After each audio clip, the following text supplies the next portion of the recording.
Order! Order! You are an incorrigible delinquent at times. Behave yourself, man!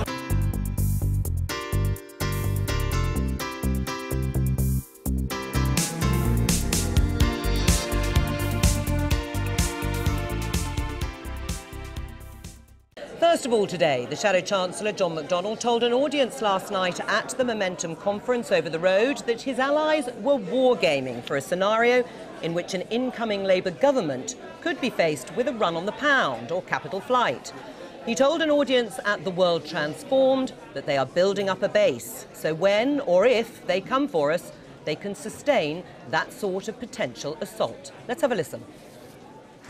We're going to face all the challenges that I'm sure you've discussed before I got here and Paul mentioned as well. And we've got to scenario plan for those. And that's exactly what we're doing at the moment. Bringing the relevant expertise together at every level to talk through what happens if there's such and such a reaction. What if there is a run on the pound? What happens if there is this concept of capital flight? I don't think there will, but you never know, so we've got to scenario plan for that. John McDonnell there last night. Aaron Bastani, the Shadow Chancellor says the party is engaged in wargaming type scenario planning to deal with possible runs on the pound and capital flight if they get into power. Is that an admission in your mind that Labour policies would frighten the horses? No, I just think it's about negotiating from a position of strength. You need to know all the potential scenarios that could unfold. Maybe nothing would happen, maybe we'd have a mass capital flight. I think the former is far more likely than the latter, but it shows the astuteness of John McDonnell that he's willing and able to just communicate that to the British public. Because it could happen. I think that level of honesty actually is what endears him, not just to the Labour base, but the public. Does it endear you, this honesty within the Labour Party about possible flight of capital? Well, it is honest, and we can commend him for that, but I think a lot of people sitting at home would be slightly concerned to hear the Shadow Chancellor say that, and indeed Aaron, to say there could be mass capital flight if Jeremy Corbyn becomes Prime Minister. I mean, or is this just typical of people like you on your side of the argument trying to condemn any incoming Labour government before they've even got there? I mean, if people of the right were coming out and saying, oh, there'll be mass capital flight if Jeremy Corbyn becomes Prime Minister, then fine. But this is John McDonnell saying it. And, you look at the chap they've got in to come and do this wargaming for them, a professor called Richard Barbrick. He describes himself as a cyber communist. Do you think that's going to allay people's concerns about a run on the pound? Possibly not. I mean, do you think that might be the reason? Questions about Labour's economic credibility and the fact that the CBI, the Confederation of British Industry, says Labour's nationalisation plans will see investors run to the hills. Have you wargamed that scenario, which you need that investment in order to fund the plans? I don't take the CBI particularly seriously. We have in this country... They represent 200,000 businesses. Today, 1 hour of work produces less than it did 10 years ago. We have a crisis of productivity. And election after election, they have backed consecutive administrations who have not done anything about that. Wages down 10.4% since 2007. GDP per head really going nowhere. Now, is that the CBI's fault or the government's fault? It's about a rigged system which is upheld in the media and in politics, and I think also, yes, by the CBI. Right. I mean, in many ways, though, Jeremy Corbyn has been vindicated, hasn't he? They didn't win the election, but they did much, much better than perhaps they, and certainly many in the media and the public, actually expected. So shouldn't they be listened to seriously? I mean, we have to take them seriously, and it's absolutely important that people like the civil service make preparations for the eventuality of a common government. They're here in a way that I haven't seen for a few years. I mean, we had Fabian Hamilton, who's the Shadow Disarmament Minister. Shadow Minister for Peace. Sorry, exactly, Peace and Disarmament, and he revealed the other night that he or Emily Thornberry had met with the civil service during the election to prepare for what would happen in the event of a Labour government, and they put out their plan to a senior Foreign Office civil servant for a disarmament minister, and their plan for disarmament, the senior civil servant apparently replied that that was brilliant. I wonder if that's really what they think. Right, well, we'll be talking to Fabian Hamilton a little later on in the programme. The problem with wargaming things like a flight of capital or a run on the pound is that it would hit the very people that Jeremy Corbyn and you and his supporters want to help. Look, we heard this before Brexit, didn't we? The pound was going to collapse, the economy was going to collapse. Fundamentally, Britain is a stable country. We have stable institutions. We haven't had any, significant change in our structure of our government. So we could for afford 3 centuries. we could afford to have a run on the pound. Is that what you're saying? I'm saying it would be a run on the pound. Look, fundamentally, we can talk about capital flight. We've had capital flight since the early 1970s. Politicians say, where's the magic money tree? It's in the Bahamas, it's in the Cayman Islands, it's in Jersey. We have capital flight, but for the Tories, that's business as usual. Right. What do you say to that? I mean, I think it's all very well for Labour to say we're going to pay for our PFI nationalisation, our nationalisation of the crowning heights of industry by closing tax loopholes. I mean, that's a very simplistic answer, though, and they say all their policies are costed. But I know it's been said before. But you've got to. We mean it. Every politician says that. But you've got a tax code that thick, and it's impossible to close. You can't, on the one hand, say these guys are completely different, completely new. They're a break with the system, and then say, oh, they'll be just like the rest of them with tax avoidance. They mean it, and I think John McDonnell said it last night.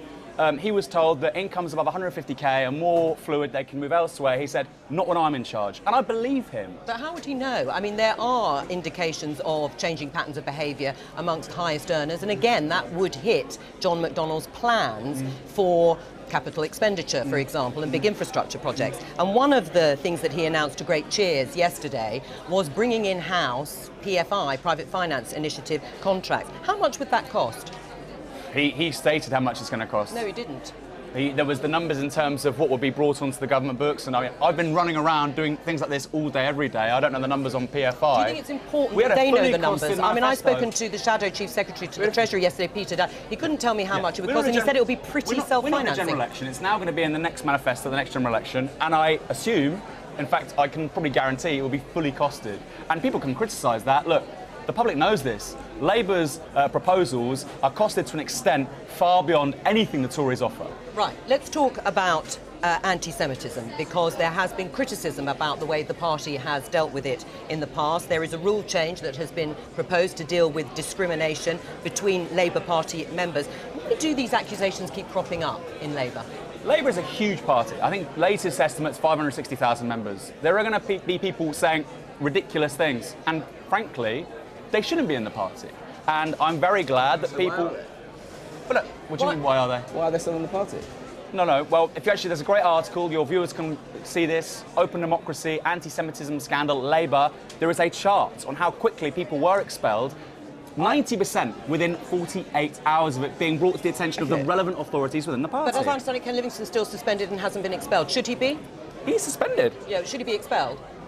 Personally, I don't think he should be in the party. Right. But that decision's not down to me. No, I was just asking your opinion. That's my personal opinion. You brought up this story on your website. Explain to our viewers. I sat through a fringe meeting of Labour members yesterday in which speakers were comparing Israelis to Nazis. They were talking about how we need to have a debate about whether the Holocaust happened. They were talking about expelling the Jewish Labour movement, a group of Jewish activists, expelling them from the party. This group has been affiliated to the Labour Party for decades, and now we've got Labour activists calling for Jewish groups to be kicked out of the party. The lady who chaired this group, Naomi Wimborne, she was speaking in the conference hall this morning. She hasn't been swiftly dealt with. There's no attempt to do anything about this. What did she say? Jeremy Corbyn hasn't said anything. What did she say? Don't impute that she said.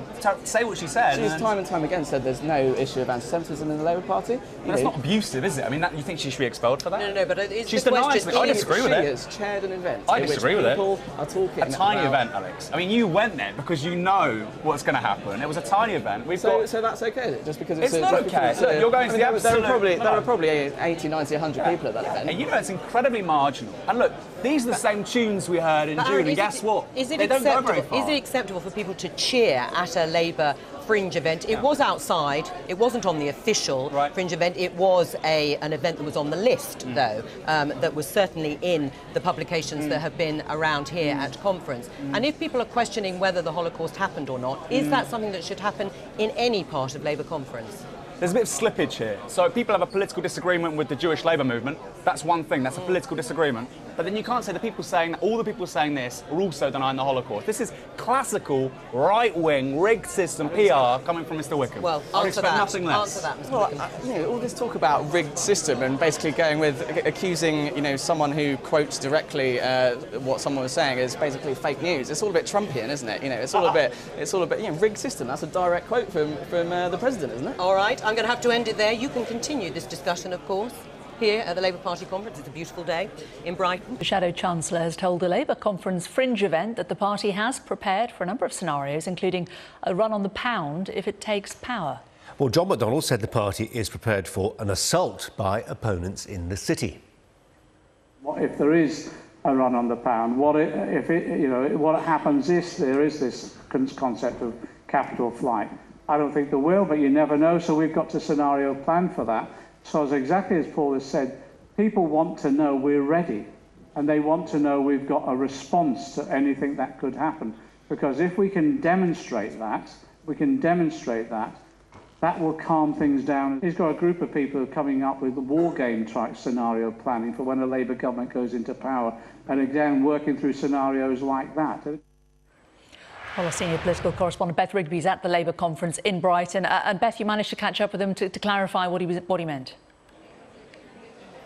I did, Jane, yes. I mean, it was hours after that speech on the conference floor where he talked about taking ownership again of billions and billions of pounds worth of private finance initiative contracts that were used to build hospitals, etc., over the past few decades, and also reiterating that promise to renationalise the rail companies, water, energy companies, buying those companies back off investors at what price we don't know. Well, did it spook investors? That was obviously a question at the Momentum event last night. And the Shadow Chancellor appeared to say that there was some scenario planning for perhaps a run on the pound, for perhaps capital flight. Well, I did catch up with him and asked him to clarify his remarks. He was absolutely adamant that he had a good relationship with investors and they weren't spooked at all by this huge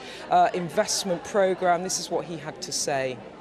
Are you planning for a run on the banks under a Labour government? No. Why did you say it then? Because one of the groups at Momentum practices war games and things like that, and they were looking at all different options. Do you think investors are getting spooked by the prospect of you in the Treasury? Not at all. You're not. Quite the reverse. I've been sitting down, as you know, it's been widely reported. I've been sitting down with asset managers and others all through the summer.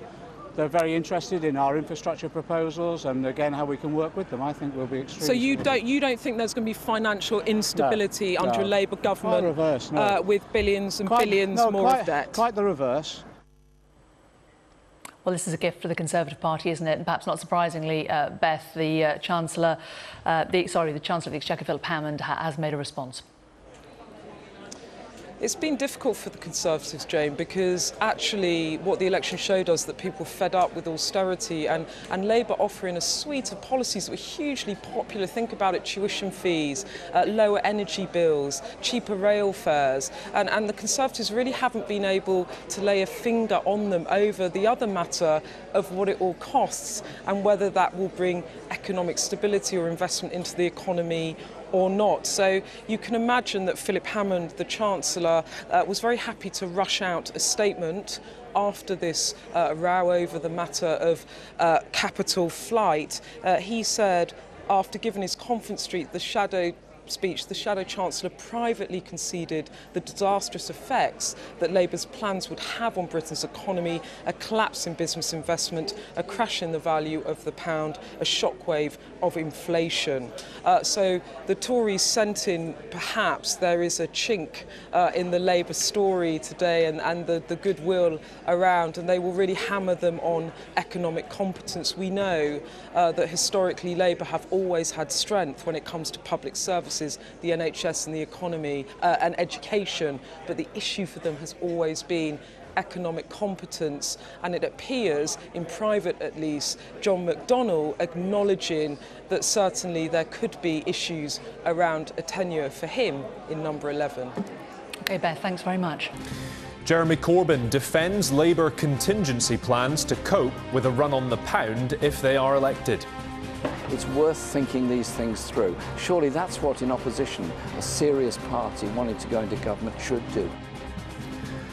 Donald Tusk tells Theresa May there has not been enough progress to move Brexit negotiations to the next stage. Russia warns the United States about its approach to North Korea and the fact that it could end with potentially catastrophic consequences. England cricket star Ben Stokes is dropped after being arrested on suspicion of causing actual bodily harm. Plus, keep your head on. I was only joking. Ooh, I'll throttle him. I will, so help me. tributes are paid to actress Elizabeth Dawn, Coronation Street's Vera Duckworth, who's died at the age of 77. Very good afternoon. Thanks for joining us. Jeremy Corbyn has insisted that Labour is right to have made contingency plans for a run on the pound if they're elected. Speaking to Sky News, Mr Corbyn rejected suggestions that it's revealing a lack of confidence in the city about Labour's economic policies. He's been talking to our political editor, Faisal Islam. When this time last year, you said the following to me: "I'm not in favour of a cult of personality and I don't encourage them." How's that going? Well, I'm doing my best with it, OK. You don't feel a bit uncomfortable about some of this personalisation of this party on you? I often feel deeply embarrassed by it. Really? Yes. OK. It's not my wish, not my doing. But... Now, your big policy announcement so far has been this private finance initiative crackdown, what you call the scandal. This was your party's scandal, was it not? Yes. The government under Tony Blair did go heavily down the road of PFIs. Some of us expressed very profound concerns about that at the time, because essentially what a PFI does is hands over design, build and administration of a school or a hospital to a private company, and the payment rates on this are very high. You know, apologise for what Tony Blair and Gordon Brown did in creating this scandal. Well, they went down the PFI road because they wanted to build schools and hospitals very quickly. I understand that. I fully understand that. I want to build schools and hospitals very quickly. What I thought was wrong was not using the traditional power of government borrowing, which would be through a bond issue, government bonds, in order to pay for it. Instead, they went down what is in effect a semi-privatisation route of bringing the private sector into run. And you talk to schools and you talk to hospitals, at an administrative level, it's crazy. Your own Chancellor, Shadow Chancellor, said yesterday that he's making plans to defend against the run, scenario plans against a run on the pound. I think we have to look at all the issues that any government faces, and if you ask the Chancellor of the Exchequer and the Treasury what their scenario planning is, I'm sure it is also including variations in the exchange rate. But this is something different. This is saying that Labour policies could incite a lack of confidence in the country, the economy and the Exchequer. I think what he's doing is saying we'd look at all scenarios that may affect a Labour government coming in. It's worth thinking these things through. Surely that's what, in opposition, a serious party wanting to go into government should do. Look at all the possibilities and all the eventualities. Right. Is there anything wrong in that? No, but then there'd be nothing wrong with explaining some of your Brexit red lines as well, which is the biggest decision facing us in the next few months. We're going to leave the single market, but could we rejoin the EEA? What we've said is that we want to make sure there is a tariff-free access to the single market. But you don't rule out that we could rejoin the EEA. I know you're not aiming for it, but we could. Listen, we're looking at all of that, but the point is there was a referendum last year that came to a decision. There is a need to protect jobs, crucially, and there's a need not to go down what seems to be the Boris Johnson, David Davis route of a sort of lower tax type economy on the shores of Europe. Mayor of London has just said that it's a possible scenario that the next Labour manifesto, if the Brexit negotiations go badly, could include a referendum on the exit deal. We're not planning any referendum. Sadiq is obviously thinking through all scenarios and possibilities. He represents a city that's overwhelmingly voted for Remain. We think that our strategy of trade access with Europe, guaranteeing the rights of EU nationals and protecting those rights and conditions that we've got from European membership should continue. Is no Brexit better than a bad Brexit? Listen, a bad Brexit would be a really bad idea, a sort of cliff edge in March 2019.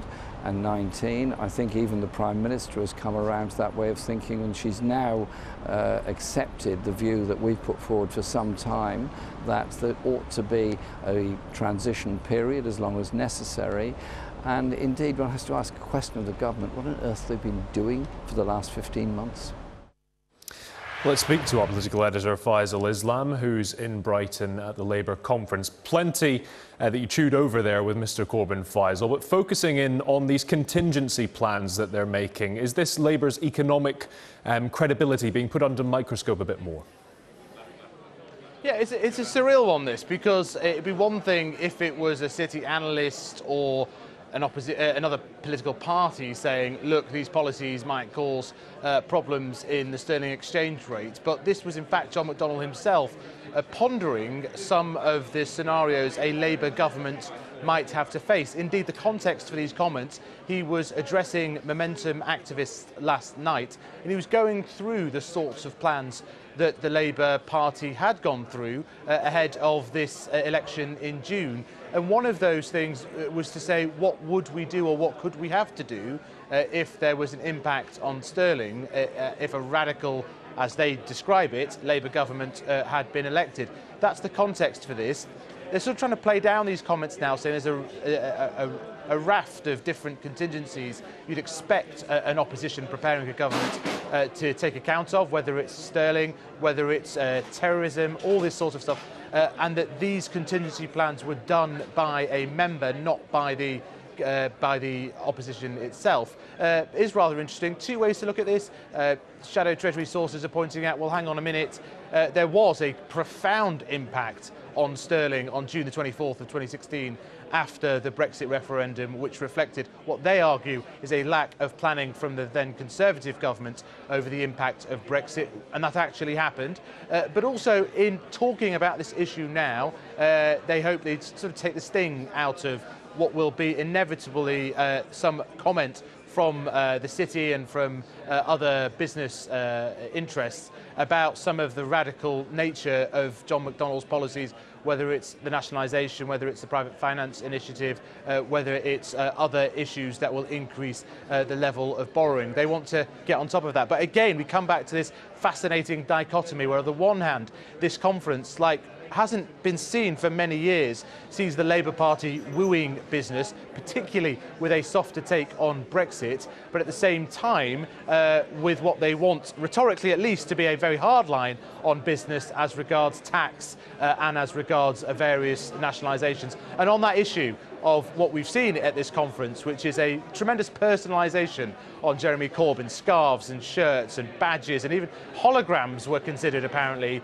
He says, well, there isn't a cult of personality, but he often feels deeply embarrassed by some of what he sees in terms of his fan base and their love for him. So a number of things going on. I would also just stress that those last couple of questions, we hear a lot of vagueness from all the political parties about Brexit. I tried to pin him down on two issues: on the European Economic Area, which is commonly thought of as the Norway option. Asked him if he'd rule that out. He didn't rule that out, but that isn't where they are aiming. But also these comments from Sadiq Khan, the Mayor of London, that a possible scenario would be a referendum promise on the exit deal put in a future manifesto. Jeremy Corbyn saying we're not planning for that, but again, didn't strictly rule it out either. I detect a glacial move in the direction of what they call here a softer Brexit, what I think Conservatives would say is a more complicated take on Brexit. But that was what I heard from Jeremy Corbyn just a few moments ago here in Brighton. Thanks, so keep an eye on all those glacial moves, I'm sure. The Labour leader, Jeremy Corbyn, has said it's right for the party to be planning for every eventuality if it gets into power, including a possible run on the pound. It follows comments from his shadow chancellor last night that his team were preparing for a range of scenarios, including a potential adverse reaction from the markets. Mr Corbyn, speaking to the BBC, denied that his plans for the economy might scare business away. Our political editor, Laura Koonsberg, reports from the party conference in Brighton. They want radical, they want him. But what would it take next time for the whole country to choose Jeremy Corbyn as our Prime Minister? Would he be more radical or less? What do you think it is that will lead you to victory? Is it to be more radical or to dig into the manifesto you put forward in June? I think essentially our manifesto sets out the parameters of what we're trying to do, which is challenge inequality and injustice. And for the first time in many decades, a political party is putting forward something that does seriously challenge levels of inequality and injustice within our society.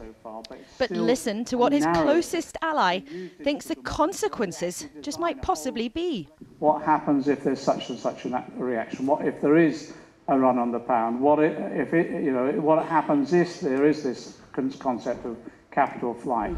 Your Shadow Chancellor suggested last night, however unlikely, because of the scale of the changes you might want to make, you might have to prepare for a run on the pound. You might have to prepare for the prospect of people taking money out of this country. So I think John is right to look at all these scenarios, because if we're going to move into government, we need to know what we're going to do. That's set out in our manifesto, and we're putting a lot more detail into that. That's what this conference is about, and that's what all the policy developments are about. But also look at all the scenarios we might face. So that's a realistic scenario, that there might be a run on the pound if you win the election? Well, there's been a run on the pound for the past 2 years, actually. So is that how you would term what's happened? There's been effectively a run on the pound. He was suggesting, however unlikely, as he said, that people might want to take money out of Britain if you were elected. Now, why do you think people would do that? I would hope they would recognise that we want an investment-led economy, that we are going to increase taxation to corporations and the very wealthiest in order to invest in the education of our children, invest in the improvements in our healthcare. As a potential Prime Minister, do you worry that that might scare business away? It's not just about big corporations. No, it's not going to scare people away. John McDonnell also said you have to be prepared for what happens when or if they come for us. Who are they?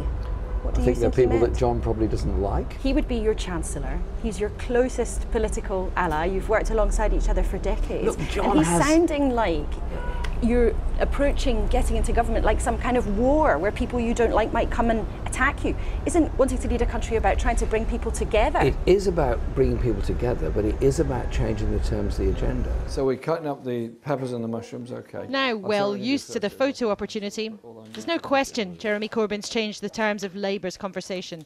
Nationalisations, taking all PFI projects into public hands, a new £500 million for an NHS winter crisis, and hundreds of extra billions of borrowing and higher taxes for the rich.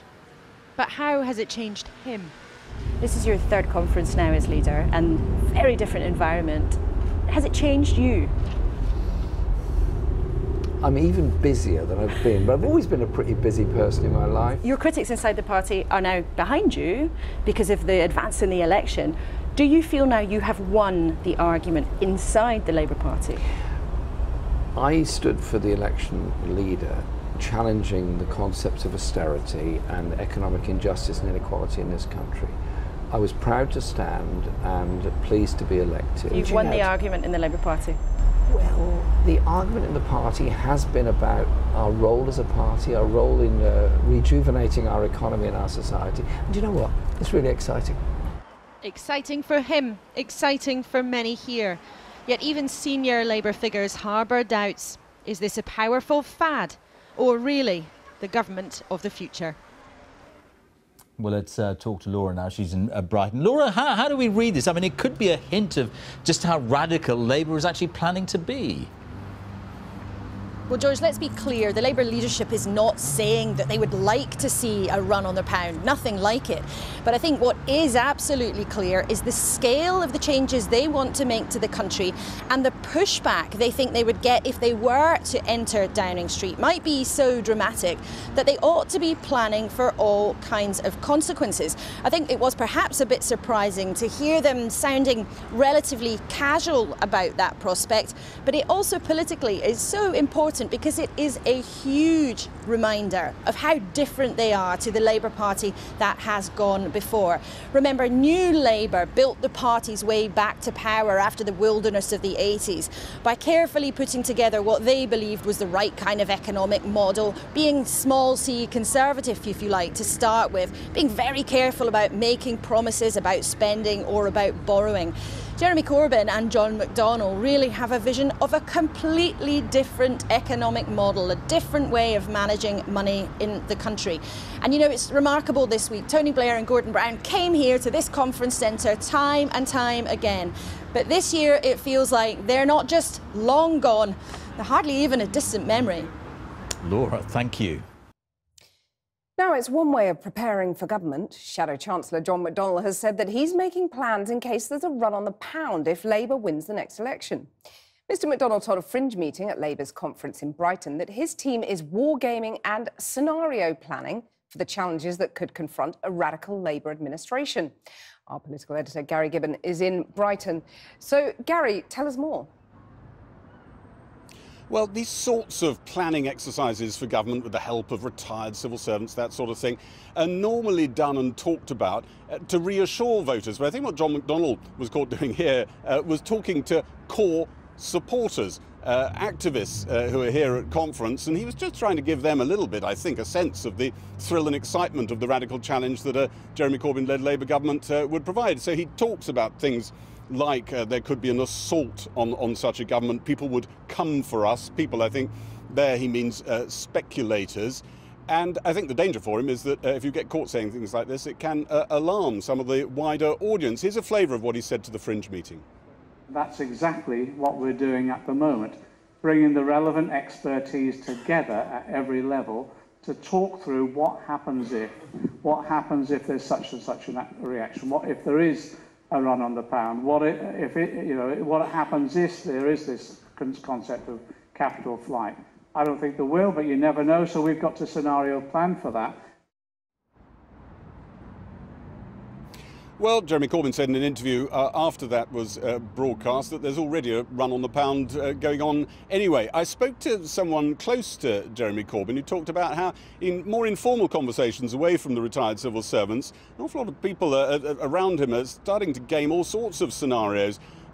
In one case, this person was saying that the idea that there could be some 70s-style sort of ganging up on a future Corbyn-led government by senior figures in the military or the intelligence, that sort of thing, it wasn't something you could rule out if Jeremy Corbyn did stuff they didn't like in defence or foreign policy. They also talked about the possibility of MPs, if there was a Corbyn-led government, maybe over time, not immediately, mounting a coup against Jeremy Corbyn. So as you can see, the gaming and scenario playing goes even further than John McDonnell was talking about there. One thing on MPs who've upset Jeremy Corbyn and some of his allies, Tom Watson, the Deputy Leader, was giving a speech to a conference this afternoon. Quite a few people around Jeremy Corbyn think he was trying to topple Jeremy Corbyn before the election. They include Len McCluskey, the Unite General Secretary, and it was very telling. Even though Tom Watson was virtually giving a sort of public love letter to Jeremy Corbyn, saying he brought love into politics, the Unite delegation, great big block of them, sat in front of Tom Watson, right under his nose, and sat sulkily looking at the ground, didn't clap a single line, didn't join the standing ovation, even when Jeremy Corbyn threw his arm round him, just reminding that Tom Watson and anyone else they think got the wrong side of Jeremy Corbyn, certain things will neither be forgiven nor forgotten.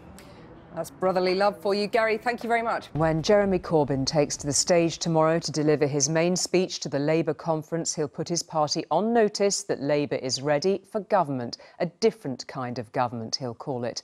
Among those preparations Mr Corbyn conceded today was the possibility of a run on the pound if Labour is elected.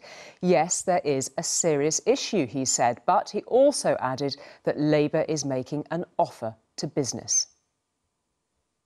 Leader in red, the day before his big day when he gives his speech to the Labour conference, which he hopes will show that his party's surge in the election wasn't a flash in the pan and that he's ready for government.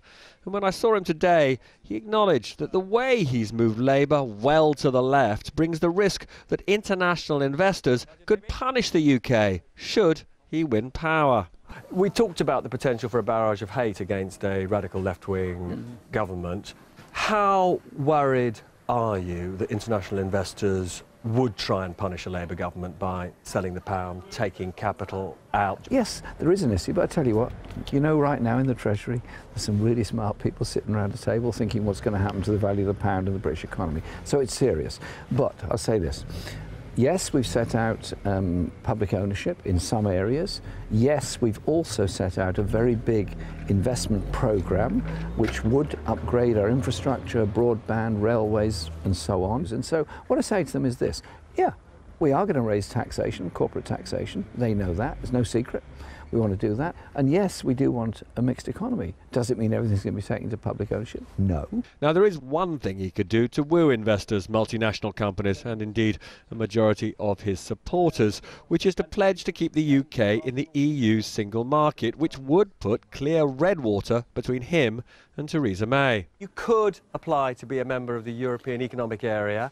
They're not going to say no, so why not just say that's what you want to do? Because we haven't decided. We're a big democratic organisation. It takes lots of time to decide it, but I want to get it right. Now, Corbyn and his colleagues believe that a big driver of their popularity surge has been the way they've bypassed the press and gone directly to voters via Facebook, Snapchat and Twitter. Somebody you don't have a lot in common with in general, Trump, continues to use social media as president. Will you, if you're Prime Minister, use social media in that way? Absolutely, because I don't know about you, but I pick up an awful lot of the news and information that I receive, either from snapshots of television, occasionally from bits of radio, but an awful lot of it is social media generated in some way. Some of it is frankly nonsense. Some of it you challenge, but it is the main source. And most people, particularly those under 40 or 50, actually access mainly that. You'll have seen the kneeling protest by American football players against Trump. Are you with them? Yes. They've every right to make that protest. Listen, Tommy Smith and others that made that protest in 1968 is legendary. They were standing up. It was a cry from the heart, from the black community in the United States, over racism in the United States. And I say gently to President Trump, recognise the rights of protest. And your country, by the way, gained its independence from protest. If you are in government and you start to deliver what you say you're going to deliver, the barrage of hate against you from the right-wing press, you expect to be horrific. Once or twice I've stolen myself into the House of Commons library and looked at a whole week of the tabloid press. And I look at it, turn it back. I thought, God, I don't like this Corbyn bloke either. Jeremy Corbyn has lived and breathed left-wing politics for half a century and never really moved his position. Is Britain now moving towards him after all these years? Well, as you can see, Robert joins me now to look ahead to the big speech tomorrow. So much riding on this, Robert, for Jeremy Corbyn tomorrow. He has to convince people Labour is fit to govern after that extraordinary election this year. How's he going to go about doing it? Well, I mean, over the last couple of days, this has felt perhaps less like a political party, more like a cult. The adoration of Labour members for Jeremy Corbyn is extraordinary. I've been at meetings where he's come on to, in mists of dry ice, to, you know, that "Oh, Jeremy Corbyn" song. But to get elected, it can't be about Jeremy Corbyn the rock star. It has to be about Jeremy Corbyn with answers to Britain's challenges. Tomorrow he's going to focus a good deal on education. Obviously he'll renew his pledge to make university education free, but he'll also talk about lifelong learning. Now, many people think that is the priority at the moment, to equip the UK for the challenge of this so-called fourth industrial revolution, the automation, the artificial intelligence that is changing the way that we work. But all of this comes at a price, and the big question mark over Jeremy Corbyn is whether the government can afford all its spending promises. So the other thing that he's got to demonstrate tomorrow is that he recognises that he can't borrow unlimited sums. That's why this controversy today about whether or not the pound would plummet if Labour were elected is so important. And presumably, crucially also, Robert, a clear sense of potential direction on Brexit. What word are you getting on that tonight? Look, I don't think that we will get the end point for Labour on approach to leaving the European Union.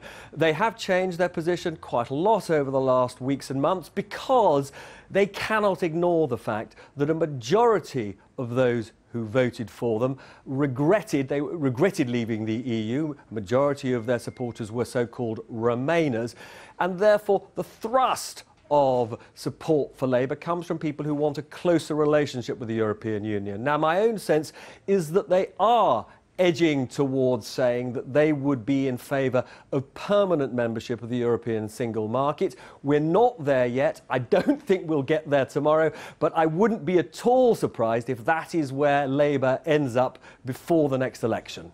OK, Robert, we will, of course, be back with you for all of that tomorrow. Thank you for the moment for that.